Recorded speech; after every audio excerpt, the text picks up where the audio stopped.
Sophie Hartley, age 10, does not want to be a teenager. She vows she'll never be like her older sister, Nora, who has tantrums about her hair and about a list of things too long for Sophie to keep track of. Older brother Thad is preoccupied with his girlfriend of the moment, whoever she is, and acts like he doesn't belong to the family anymore. No, Sophie likes being who she is right now, helping out at home, doing art projects, and hanging out with her two best friends. And another thing, next year, Sophie's class will see the movie about body changes, and her classmates are already buzzing about it. Sophie doesn't want to know about that embarrassing stuff yet. How can she prove to know it all destiny that she, Sophie, isn't immature? As usual, Sophie faces challenges head on, determined and resourceful with a little help from unlikely sources. She gets her way while remaining exactly who she wants to be, someone who is gradually changing for the better. Chapter 1. I hate my hair. Sophie took a pair of socks out of her top drawer and counted to herself silently.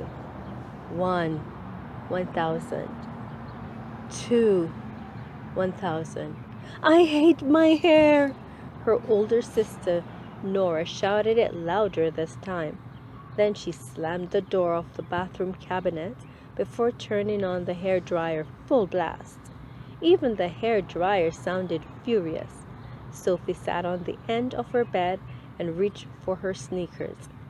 There once had been a time when the next thing to happen would have been Nora's storming into their room, hurling her hairbrush onto the dresser and snarling, "Don't talk to me," before Sophie had even opened her mouth. Then Sophie, the old Sophie, would have tried to cheer Nora up by saying something dumb like, "I have curly hair too, and I like it."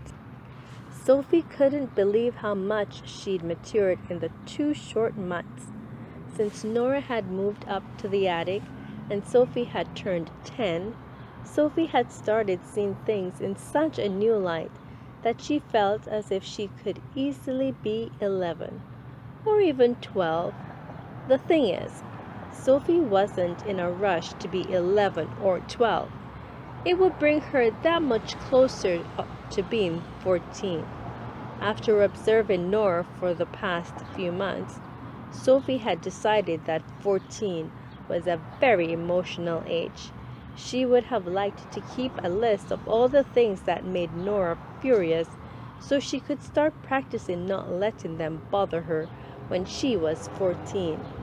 But ever since last year, when Sophie had discovered that everyone in the family had been reading her list, even though she'd kept them carefully hidden, she had given up lists. One particular day last fall had made it final. She and Nora were still sharing a room.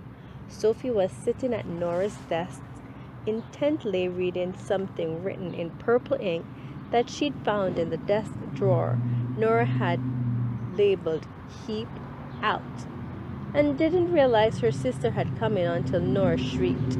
Then Sophie, who was so shocked by what she'd read that she completely forgot she'd taken the key to the drawer from its hiding place, taped inside Nora's winter boot at the back of the closet, looked at her sister and said, "Mr. and Mrs. Ian Bishop?